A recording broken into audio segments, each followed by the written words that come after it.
This conference will now be recorded. All right. Any questions from yesterday's session, guys? Anyone? Any questions that I can take before we can get started? Anyone? Any questions, guys? So yesterday, if you all remember, we were just understanding how the world was before DevOps and why do you need really DevOps out here and what the team really does and what are the tools that we really use out here and what is Azure DevOps on a very, let's say, high level. So we will start going into Azure DevOps from today. But before that, any questions that I can answer? Sir, good morning, sir. Good morning. Please go ahead. Sir, I have one small doubt in Agile Mm-hmm. methodologies. Mm-hmm. Yes, sir, in Agile methodology, there is Scrum Master is there, and the Scrum Master will divide that works in the form of user stories to the developers, Correct. and he will give the he will give the work in this way.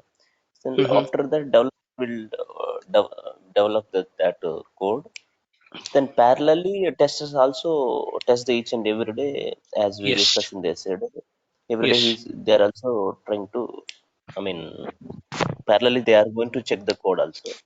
Correct. Then, when that operational team after one sprint, they are coming to the picture, or else they are also trying to check the code in the daily basis.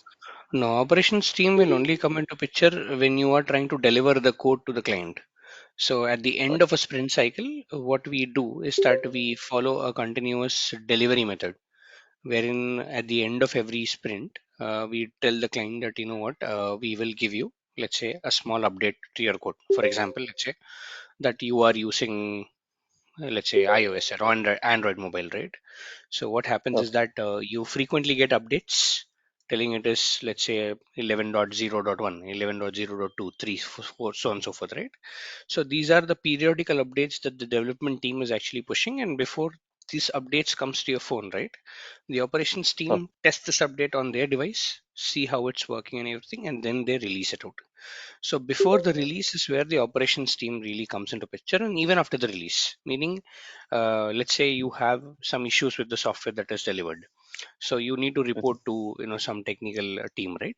So you Mhm. contact a customer support, and that particular customer support contacts the operations team, and the operations team internally looks at what is the issue, and then loops in the development team and so on and so forth. So they act as an interface between, let's say, the development and the end client. Okay. Okay. Sir. So final they will come after one sprint only, not on daily basis, right, sir? While Not on developing daily at the basis, initial yes. stage. And yes, we wouldn't be able to say whether it's at the end of a sprint because, at the end of the sprint, you might not release a code. The thing is that, for example, let's say the code release might be after 2 sprints. So whenever Mhm. the release is there, that's when the operations team would, kind of come into picture out there as such. Okay, sir. Thank you, sir. Understood. Yes. Any more questions, guys? Okay. So let's get started. So we understood that a DevOps practice is a combination of a set of tools. Like you have something called a repository, you have something called pipelines, you have something called boards, and a combination of all these things out here as such. Now, in order to use these set of tools, we go to a one-stop solution, which is called dev.azure.com. So this is one of the interfaces that we go into, which is called Azure DevOps, which kind of says plan smarter, collaborate better, ship faster using the modern development services and etc. And if you just scroll down, you have something called Azure DevOps, and you have the Azure DevOps services that are on the offer here, telling it's Azure Board, Azure Pipeline, repositories, test plans, artifacts, extensions, and so on and so forth. Now, before Azure DevOps came into the market, for each and every service, right, we were using different tools. Like for Azure Boards, we were using a tool called Jira, which is a third party tool. And then for something like Azure Pipelines, we were using something like Jenkins. For repositories, we would be using GitHub.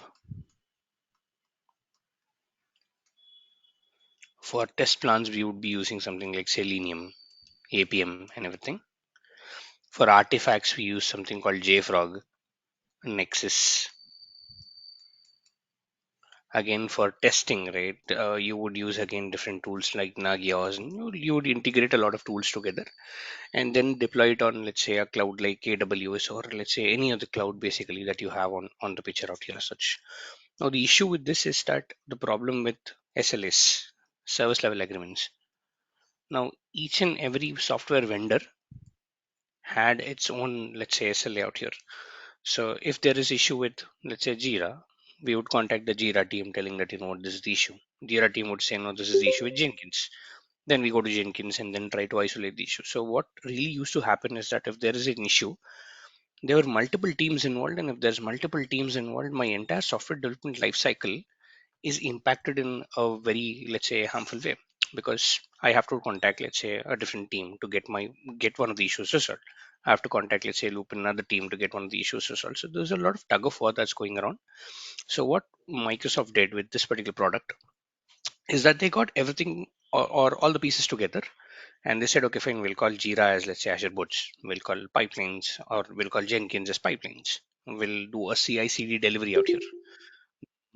We will help, let's say, that particular team to go ahead, build and also deliver the software, build and ship the software out there to the entire client out there. And then you had something like Azure repositories, wherein you can store, wherein you can version control your code and etc. Everything was brought together into this particular tool called, or this particular technology called Azure DevOps out here. And again, in order to, let's say, start with Azure DevOps, in order to start your journey with Azure DevOps, just say start free. So it is dev.azure.com, and after that, just say start free. And here you can use your existing portal.azure account, portal.azure.com account, no issues at all. If you don't have an account, you can also go ahead and create one. So I'm going to create one. But if you have a portal.azure.com login again, you can use it. Again, questions can be, what, my portal is getting expired in, let's say, 15 days. So after my portal get expired, do I need to, let's say, also renew my Azure DevOps account? No. Azure DevOps is a free account. You do not have to, let's say, really renew it out. It's free for lifetime. So we'll talk about what are the pricing models out there that Azure DevOps really offers. And now to create an Azure DevOps account, you wouldn't need a credit card, nothing. It's just a simple email ID. So I'll just go and create one for myself, since I can, kind of show you. So I'll say get new email address. Let me use an Outlook, something like this. I'll give a password. So I'm just giving a random Outlook account out here. And I'll just go ahead and give my password out here. Let's say I'll just solve this puzzle.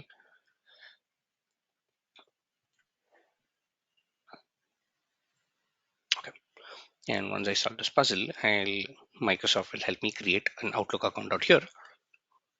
And once the Outlook account is created, I will now go ahead and start my journey with Azure DevOps out here as such. Now there are two things that Microsoft will really ask you out here as such. When you create an Azure DevOps account, there are two things that you encounter with. Let's go ahead. So just like in Azure portal, we had something called tenant, and we had something called subscription. And tenant here was nothing but, as in when you took an email ID, signed up with Azure, you get something called as a tenant ID, and then you go and create a subscription under the tenant so that you can get started, right? In the same way, there are two things that happens in DevOps out here. The very first thing is called as an organization. Organization is like a tenant. You can call this as an Azure DevOps organization.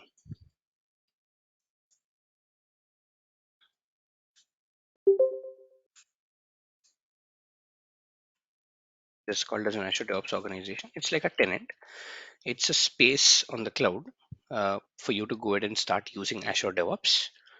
And in order to use the services of Azure DevOps, like let's say repositories, boards, pipelines, and so on and so forth, we would need to create something called as a project under Azure DevOps. A project. Again, under one organization, you can have multiple projects out here. Just like under one tenant, you can have multiple subscriptions. Under one organization, you can have multiple projects, project one, project two, three, four, and etc. And each and every project is isolated from itself. Each and every project is an end in itself. And each and every project will offer you services like repositories, pipelines, boards, and test plans, artifacts, and so on and so forth. So I'll put these three major services out here. So whenever you create a new project, it's going to give you all these services out here, and under a project is where you can, let's say, start using all these things. So now to get started with Azure DevOps, you need at least one organization and one project under that particular organization. These two are, let's say, the essentials to go ahead and get started. So let's see. In my case, if I go into my incognito window, okay, go into my incognito window, it's asking me for the project name. It's saying get started with Azure DevOps. I'll say great. It's asking me the project name out here. The organization name is the same as the Outlook ID that I have. Since I created the Outlook, it's creating, let's say, the organization name with the same Outlook ID. But if you use a Gmail account and etc., it'll also ask you for what is your organization ID out here as such. So what I'll do firstly is I'll give a project name. I'll say some demo project, and I'll say you can choose whether your project is public or private. Public meaning everyone, let's say outside the world, can kind of look into your project out here. Private is only for the people inside your organization or people who are added inside the Azure DevOps organization out here. People who are a part of this particular Azure DevOps organization, only they can see that particular project. So what I'll do is I'll put it at private. I'll say country or region is United States is good enough. I'll say this is just a code here. Let's put the code in, continue. And now it's taking, and now it's telling that, what, I'm taking you to your Azure DevOps organization. So let's give it a second and let's see how it really looks like out here as such. So I'm creating two things, one being the organization and the second being the project. Again, this will take some time in order to go ahead and, let's say, create the organization and create a project under it. And once we get created, this is how it looks like. Tells you welcome to the Azure DevOps project. In some cases, you might not have this, or let's say you might not have this project created. You might only have an organization created. When you are especially coming with a Gmail account, you will only see this organization. You won't see a project under it. But if that happens, you can just come here, simply go ahead, say click on new project, and you can give a project name telling it is something like demo project 8 a.m., something like this, and say create. So either on the first startup screen, if you're using an Outlook account, or if you're not using an Outlook account, you can just come here, create a new project out here, telling it is a demo project, something like this, and you can go ahead and, let's say, get this created out here as such. So this is about organization and the project under the organization. So I'll just take a quick pause if there are any questions with regarding this on how to get this created. So any questions, guys, that I can take before we move forward?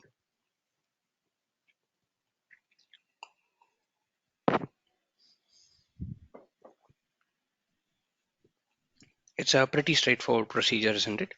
Just take an ID, just say dev.azure.com, just say sign up or start free with Azure DevOps, and then you get something called as an Azure DevOps organization out here as such. Now, the very first thing that I want you all to do, guys, is that when you create this organization and as and when you do this project, and I want you all to do it today, as and when the class is done or whenever you find time today, please make sure to go ahead and create a project or create an organization and then a project under that particular organization out here.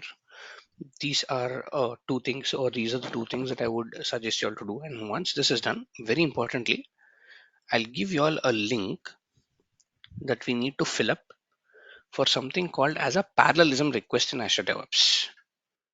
What is exactly a parallelism request in Azure DevOps? We will look at that. We will see what is that when, let's say, the time comes out there. So let's go ahead and do that. Let's real quick go ahead and get that done. So give me one quick second. I'll see where is the parallel request form. Yes. So I'll just send you all this link. Please make sure to do it right away, right today. Can we sign up with our existing Gmail to create it? Yes, you can do that. That shouldn't be a problem. So this is called Azure DevOps Parallelism Request.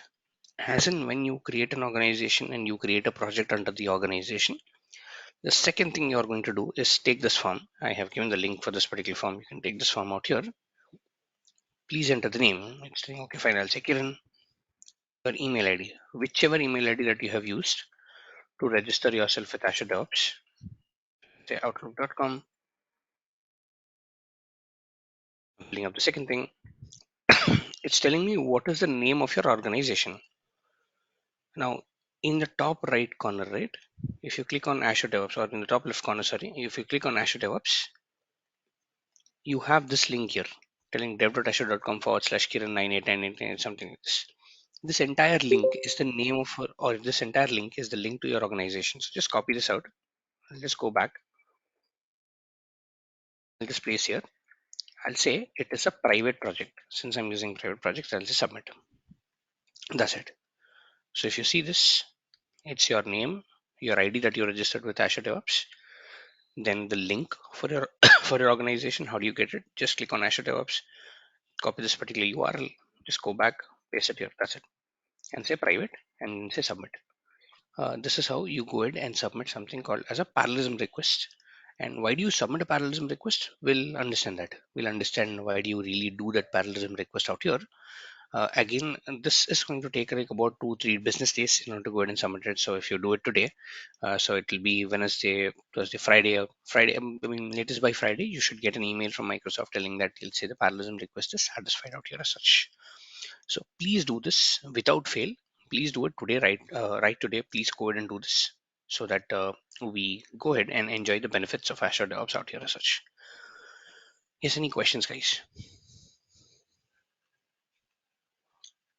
Anyone, any questions that I can take? Uh, can we add our existing Azure Active Directory to this account? Yes, we can add that existing Azure Active Directory to this account as well. So if you see something called as the organization settings, you would find something called as an Azure Active Directory integration.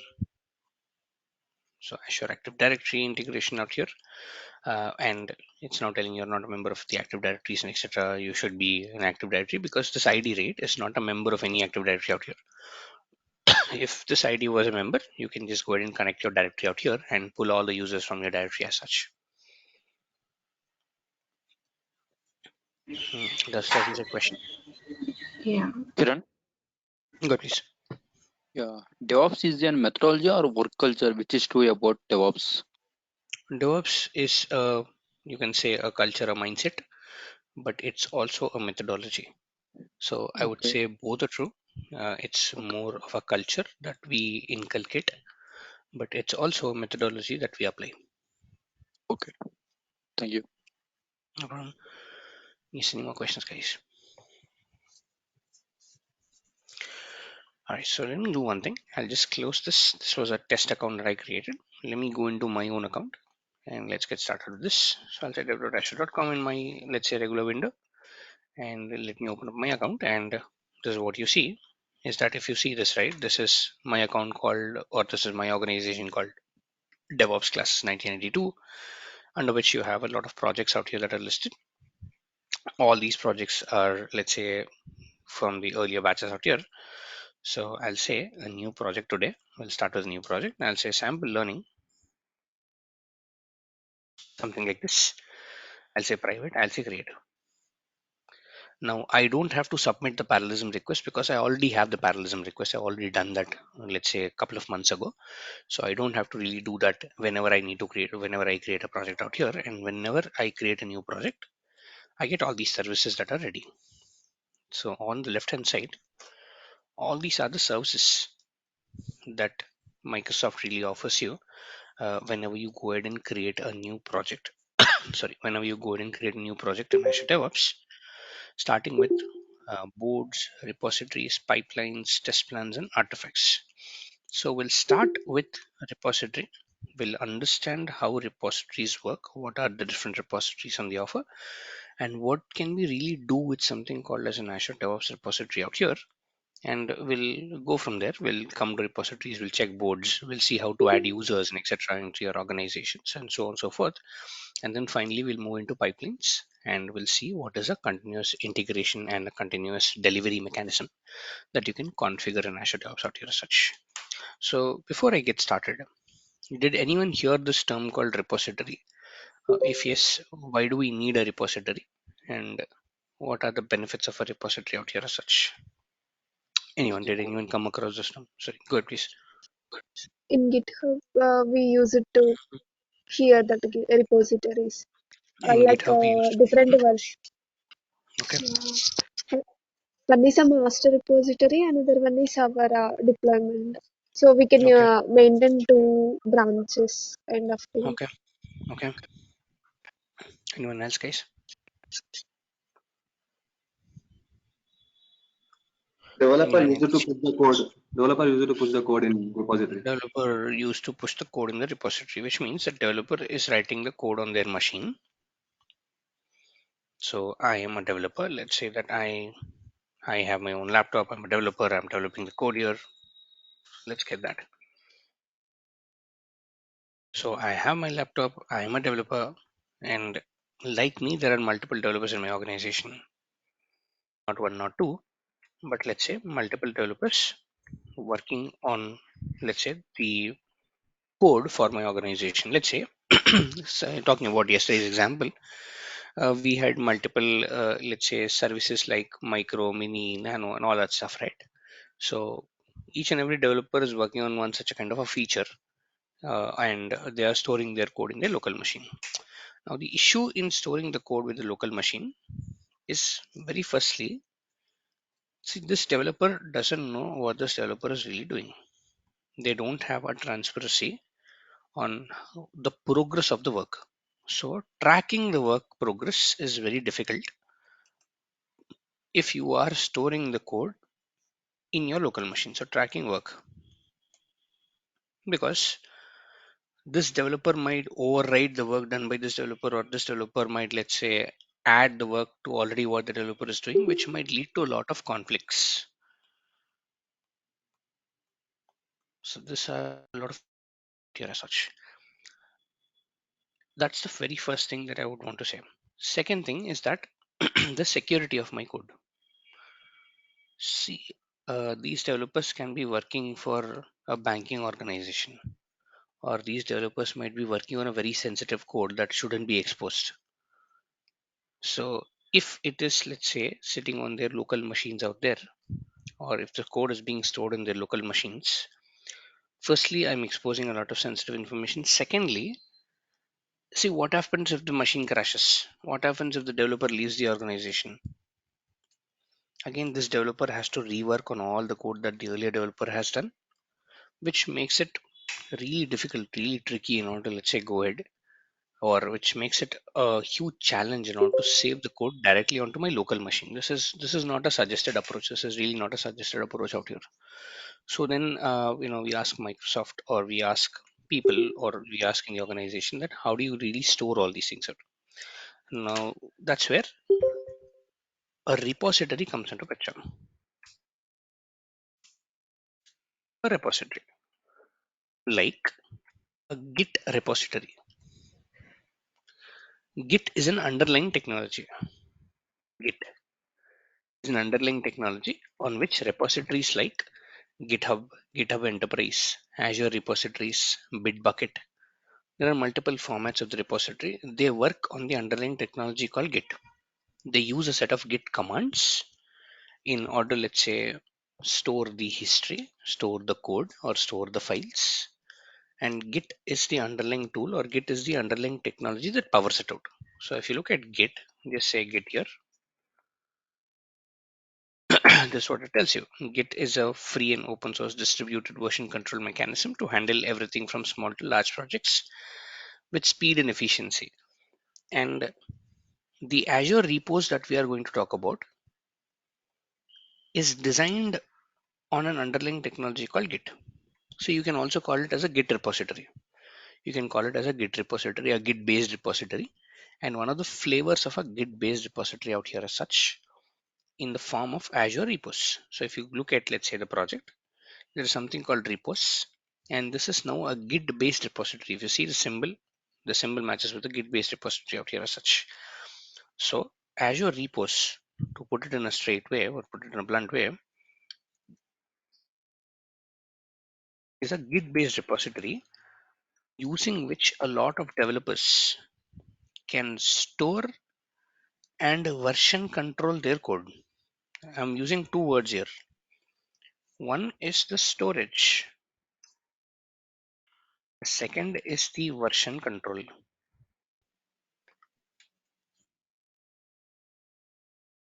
What do I mean by this? What do I even mean by this particular term called version control? Storage, I'm pretty sure everyone would understand this. To just go ahead and store the code in a central location where all the developers can go ahead and access this out. But this term, right? Many of y'all might not have heard about it. And what really version control really is. In order to let's say look at that, let's get started with a Git repository, or let's get started with the Azure repos. So I'll be alternatively be using Git repository and Azure repos, one and the same for me. So if we come here, come into something called repos, just click on files. It says, you know what, this is a new project. You do not have a repository. Do you want to create one? Do you want to begin your journey? I'll say yes. How do I do that? Just scroll down. It's telling, okay, fine, you can import a repository if you have, or you can initialize a repository. I'll say initialize. Now, what Microsoft does here is this. It goes ahead and creates a repository with this particular name, which is sample learning, which is the name of my project. That is under an organization called DevOps Classes 1992. So I have three things right now. If you just go back, I have a project. Oh, sorry, I have an organization called DevOps Classes 1992,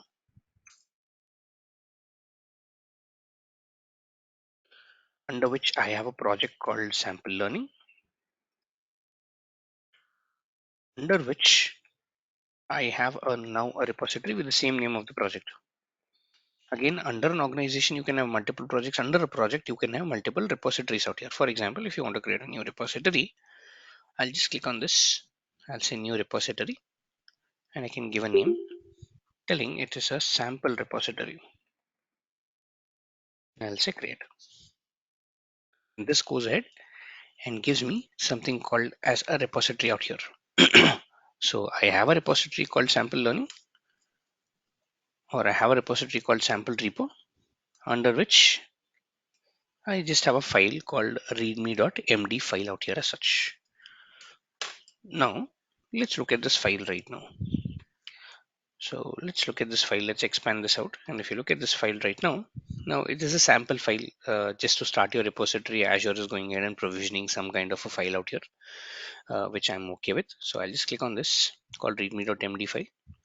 And here you can click on an edit button to, let's say, start editing, let's say, your files out here as such.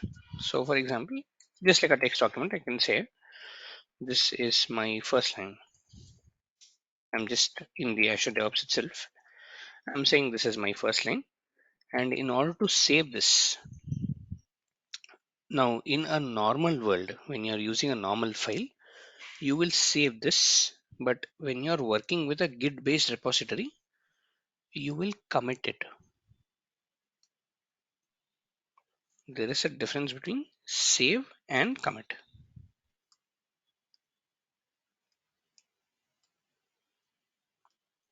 Save is for a normal file system. When you say commit, you're doing it on a Git based repository. So this is called as a Git commit.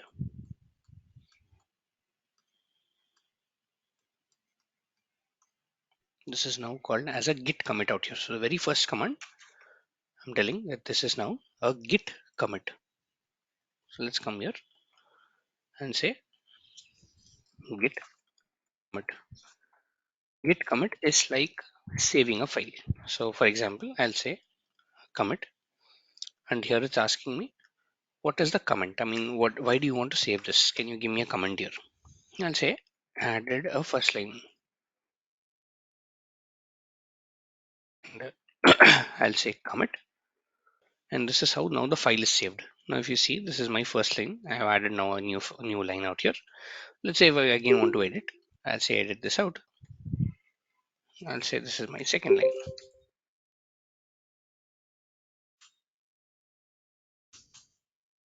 I'll say save second line, and so on and so forth. If I want to add a third line, I'll just say third line. I'll again comment this out. So I'll just go ahead and say third line. Again, comment this out here, saying this is third line commit, and I'll say comment this out. So what really happens out here is that you can have a question that, you know what, we have added lines just like we added in a file, and instead of saying it is save, we are saying it is commit.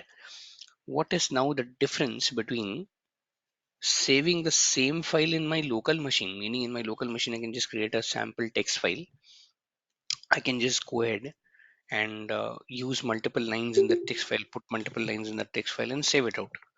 I can do that. I could have as well done that. But what is the difference between saving a file in your local system versus saving your file or storing your file in a Git based repository? Is that the advantage of a version control? What do I mean by this is this: whenever you make any slight change to this particular file, any, even, let's say a simple dot or a simple, let's say, comma, this will give you a sorry, this is going to give you, or this is going to preserve the history of changes. So Git tracks each and every change, and this is now called as a Git history. So now it's telling, okay, fine, you know what, at 7:30 a.m. you created this particular repository. At 7:32 you have added something, and then let's say just now you added, let's say, second line, and then you added the third line commit out here.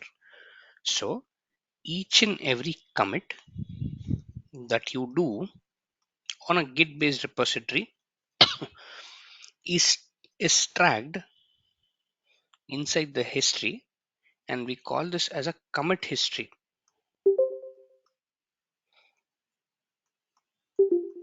This is something that you will not get on a local file system, meaning your local file will not tell what are you really doing out here. And not only that, with each and every commit I can also now see who's really making the change, okay, who really did this particular change. And if you check this out, if you click on any, let's say, commit out here, it'll tell you what change was actually made as a part of this particular commit. It's showing you a side-by-side comparison of two different files out here, wherein it is telling you that at line number 23 and 24 I did not have anything in this particular file system. But if you compare it with, let's say, the right hand side of my screen, it's telling this is the line, this is the first line, this is the second line. It's adding up those lines out here, or it's, let's say, telling that, okay, fine, these are the lines that are added here, and all the greens, right, they are added out here, and etc. So it's so it's exactly pointing it out to you on what was the change, who did the change, and further classes will see there will also be a reason for this particular change, and why did we even do this particular change, what made us to do this particular change out here. And again, if you see on my right, on the left hand side of my screen, right, all these are tracked under something called as commits. So if I just click on this one, each and every commit is being now tracked by your Git based repository out here, telling you what exactly someone has done. This is called as a version control system. It's now called as a version control mechanism out here as such, wherein unlike a normal file system where you just go ahead and save your files, you're sorry, save your files, you're now version controlling them rather than saving them out here as such. Yes, any questions?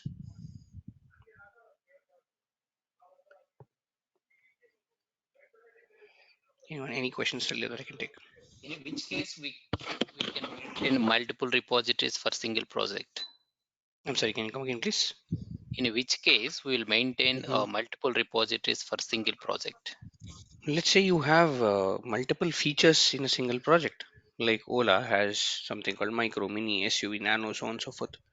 In the same way, you can see any of the applications that you develop have multiple features out here.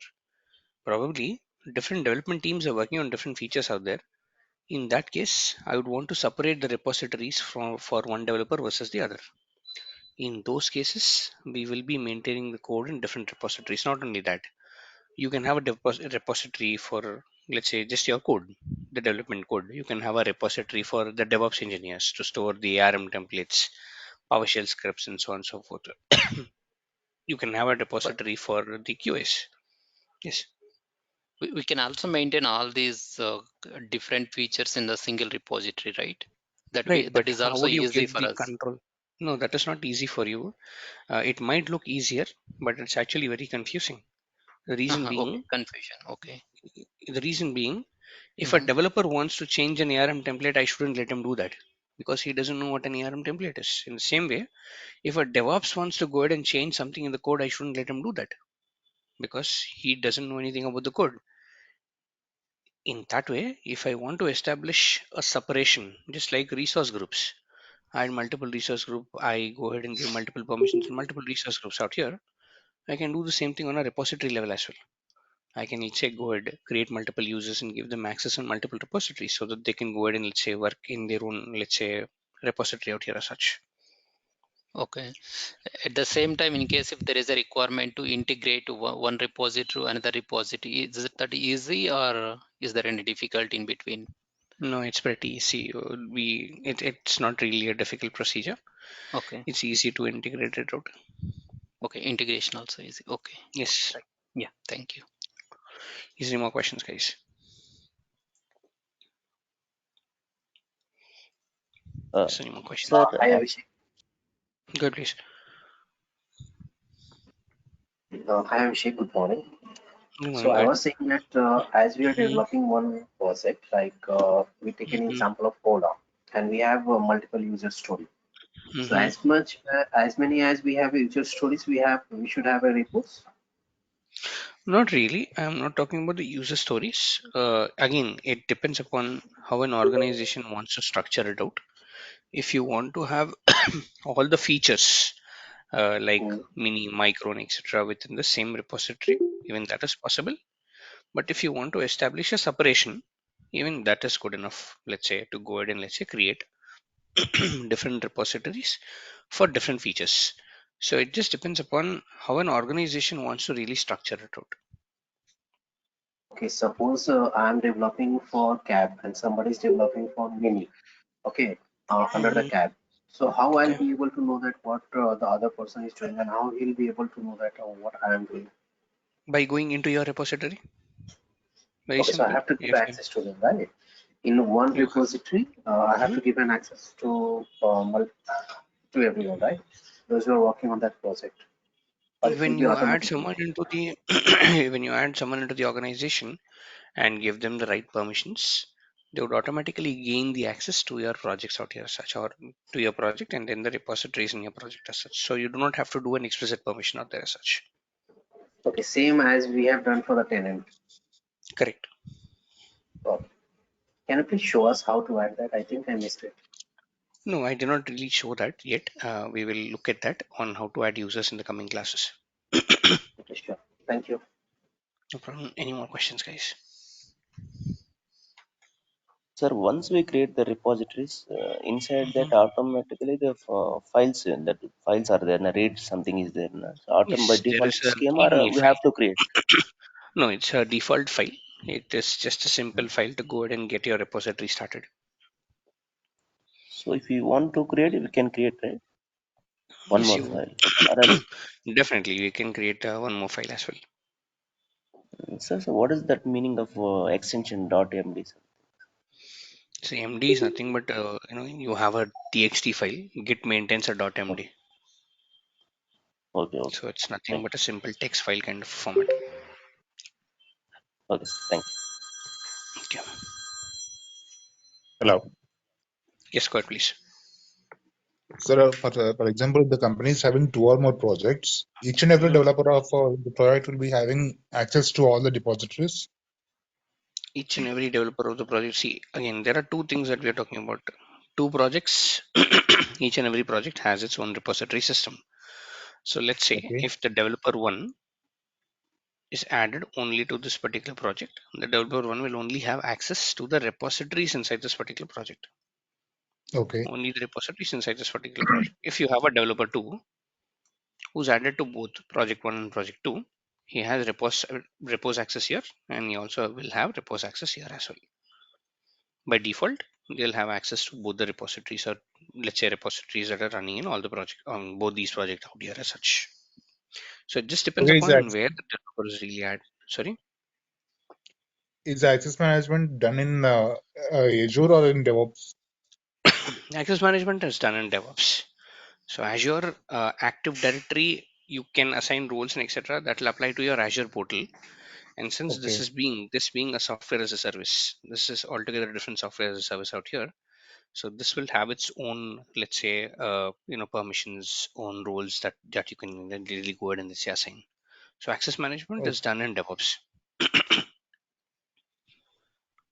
Okay. Yes, any more questions, guys?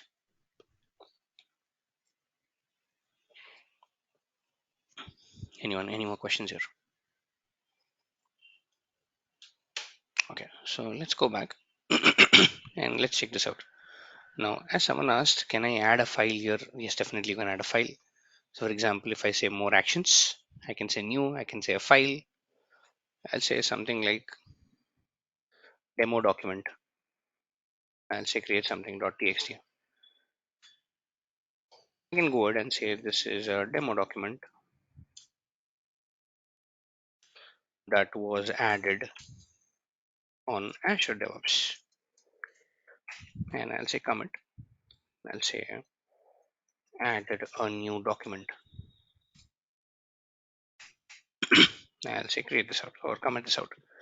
And this will also maintain the history telling what did you do, what exactly that the document was added, and so on and so forth. And each and every commit will have its own ID out here such. Now what really happens is that, see, it's a little difficult for us to, let's say, go ahead and directly work on the repository on the cloud. On, let's say, on this particular repository, it's a little difficult. Reason being, see, I might have not one, but I have hundreds of files that I'm working on. And let's say each and every file is dependent upon, let's say, the other one. So what really I do is, like, for example, if I just want to go ahead and let's say add some comment here, I'll say this is second line. And I want to now go ahead and refer to this particular file. There is something in this particular file that I need to, let's say, look at and then let's say make changes. If I kind of click this, right, the commit will be lost. This commit is going to, kind of get lost, which means Azure repos that is, let's say, hosted in Azure DevOps will only give you an option to work on one file at a time. It's best when you have, let's say, very small files, very small work that you want to do, that you want to achieve. It's best you can achieve it directly on the Azure repos. But it's not always true in the form of a development, because when you look at development rate, you'll have a lot of files that the developer really works on or a QA really works on out here as such. What they would like to do is that they would like to work on all the files at one go, make commits parallelly, and then go ahead and save everything, or then go ahead and let's say dump everything into your Azure repository out here. For which what Git allows you to do, or what the Git repository really allows you to do, is that Git allows you to make a copy of the repository into your local machine. So same repository into your local machine out here. So the copy of this particular Azure repository into your local. This operation of making a copy of Azure repositories, or let's say a Git repository into your local machine, is called as a Git clone. Called as a Git clone out here as such. In order to start working with this particular Git commands, you need to first install the Git software on your local machine. So again, if you just go here and say Git for Windows or Git for Linux or Mac, it's going to go ahead and ask you to go ahead and download the required software out here. And there is a provision to either download the 32-bit let's say installer, or the 32-bit let's say version of the software, or the 62 or the 64-bit version of the software, depending upon your operating system. So once you go ahead and click this particular button here, it will download a setup file for you, It's nothing but a simple exe. Just go ahead, do a double click on this particular exe and just go with the default installation options. You don't have to really change anything, just go with the default installation options. And once you go ahead and let's say install this out, restart your system. And once you restart it, just type in git. We'll have things like git bash and all these things out here as such. So the very first thing that you need to do is download and install git. Download and install git. And after that, you would need one more piece of software to work with git based, let's say, repositories. And in my case, I'm using something like a VS Code. You can also use a command line. You can use different commands out here to go ahead and let's say work with a git based repository. But with a Windows operating system, you get VS Code, which is very well integrated. So you really don't need to let's say have a very great understanding of the commands, but we'll also see what are the different commands that Git has to offer. So you can just go ahead, firstly download and install let's say a Git based software. Secondly, you can go ahead and let's say use something called VS Code. And once this is done, once you have all these things in place, just go to your sample repository. Here you have an option called clone to make a copy onto your local system. I'll say clone in VS Code. It's saying, okay, fine, do you want to open VS Code? I'll say yes, please open VS Code out here. And as in when I do that, it's going to go ahead and it's telling, do you want to allow this extension to open? I'll say yes, open please. And now it's asking me, where do you want to clone? Like, what is the location you want to really clone this out? So I'll just go ahead and use, let's say, a new folder. I'll say repos 7 a.m. I'll just select location. What this is going to do in the background is that this is now going to, let's say, clone the entire repository or clone all the files into your local system. Now, in my case, it did not ask me for a login and the password, but for the very first time you go ahead and do a clone operation, it's going to go ahead and ask you what is the ID and what is the password of your Azure DevOps account. And once you go ahead and give that, it will go ahead and create something called as a sample repo as a folder. For example, if you go back here into that particular junk folder, I have that particular repo 7am, and now I have a folder inside this particular 7am out here called sample repository. And in this folder, I have that particular demo documentation. So I can come here, I can look at this particular demo doc. I can also look at the same file structure using my VS Code. And this is a git clone operation. A clone operation is nothing but making a copy of a remote repository. When I say remote repository, a repository that is hosted on the cloud to your local machine. We call this as a local repository and we call this as a remote repository. The one that is there in the cloud is called a remote. The one that is there in your local is called as a local repository out here. Now in the local repository, I can now go ahead and start making a lot of changes. I'll say this is a sample line from my local. Say this is another line and so on and so forth. And without actually saving this out, I can go here, look at some files out here and etc. And finally I can come here, do a save. And once I do a save, as in when I do a save out here, even my local system now starts tracking these changes. So if you see in the left hand side, VS Code is now telling you know what, there is one change that you have made. So if I click on this one, if I click on this particular file, the local system is also telling me right now, or the local repository is also now tracking all these changes, because this is a git based this is a git based local repository out here. Since we installed that particular software called git, this is now a git based local repository. And what I can do is I can go ahead and these are all the changes that I want to, let's say, commit. So I'll say stage all. We'll talk about we'll talk about what a staging area is. I'll just say stage all. I'll just enter a message telling that this is a commit from my local system. And I'll say commit. So I have now committed all the changes. and the file is looking like this, which is called this is demo document was added and etc. And then you had these two lines. So earlier you just had one line here. I added two more lines here. My question, guys, is that if I go into this particular sample repository, as of now, I only have one line. If I refresh my screen, do you all think I'll also get those two lines that I added in my local system? Do you think that No, I'll get those two lines? Yes, no. Why do I not get No. here? You know, be- is the changes that I have done because were, we didn't. yes, we did not do something called as a git push. The changes that I've done so far are only committed to the memory of my local system. But if you want to take all the changes from your local system and send it back into your Azure repository, it's called as a git push. Git clone is to make a copy of the remote repository to your local system. On the other hand, git push is taking all the changes from your local and sending it back into the remote repository out here. So for example, if I come here, I click on these three dots, I'll say push. As in when I do that, just come here, I'll refresh the screen.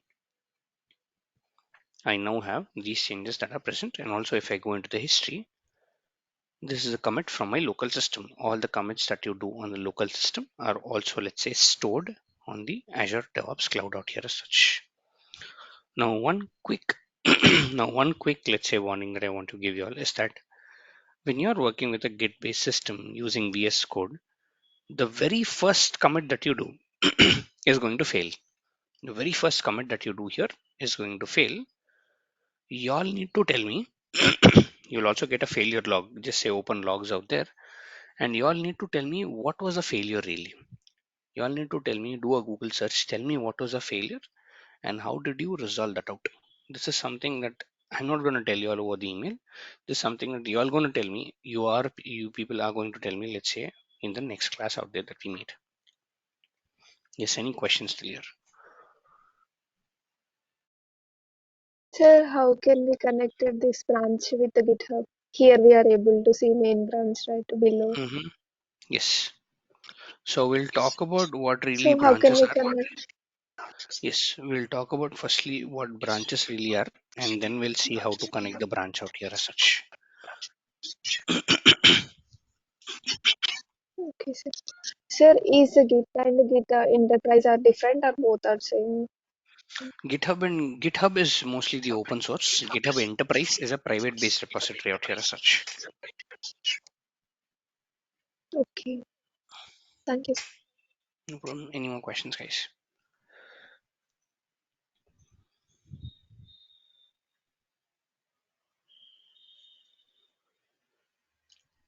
Sir, under repository, we can save any kind of file, right? That may be a Yes. different kind. Yes. Okay, okay.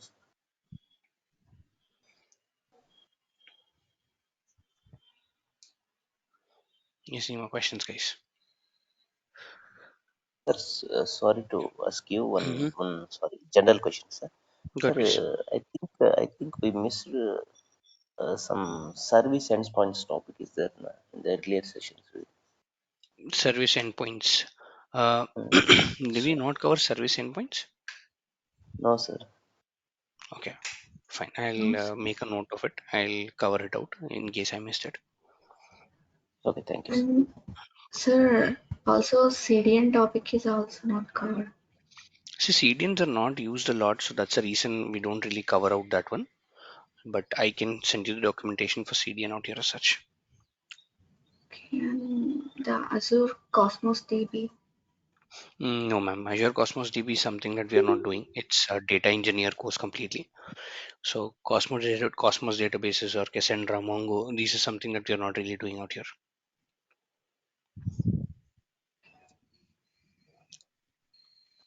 Sir, and one thing, sir, one more Mhm. doubt. While creating virtual machines every time, we are disabling the monitor, right? Sir, we haven't discussed that Mhm. one also, I think. Monitoring, we discuss application insights. Yes, we discussed there. Yes, the But when it same comes to thing can virtual be machine, applied on a virtual machine itself. When you just enable a okay. monitoring, you get an application insights that is installed on your virtual machine, and you can, let's say, look at the failures and all these things using the application insights out here as such. So here also logs. We can see the logs here also. Here, as in, like, I'm sorry, can you come again? Same like the application insights. When you enable this monitoring, here we can see the Yes, log. What are yes, the errors you, detected, right? exactly. Okay. Thank you. So, any more questions, guys? So service endpoints is a concept that I need to, let's say, cover up. So I'll do service endpoints and also custom domains. These are the two concepts. So I'll take a weekend and I'll do there in that particular weekend out here. Probably not this weekend, but the next weekend after this one. We'll do something like mhm. Data disk concept. Data uh, disk. data disks. When you say data The disk, again, disk attached to a virtual manager machine, and you mean? Mhm. yes, Manager, manager. Yeah. right. Again, see, if I cover up those things, right, the admin cost will really extend out there. See, the main objective is to go ahead and do DevOps. But yes, if there are any topics that you feel that you really need it, I'll definitely go ahead provide the documentations and the necessary links out there. But service endpoints and a custom domain is something that I should cover. I will cover it out as a part of this particular DevOps course out here as such. And there are more couple of services like key vaults. That is also something that we look at as a part of DevOps structure out there as such. But data disk management of data disk, again, it's a data engineer's role, that, or it's a pure administrator role, that I would say. So that's the reason I'm not really touching those concepts out here as such.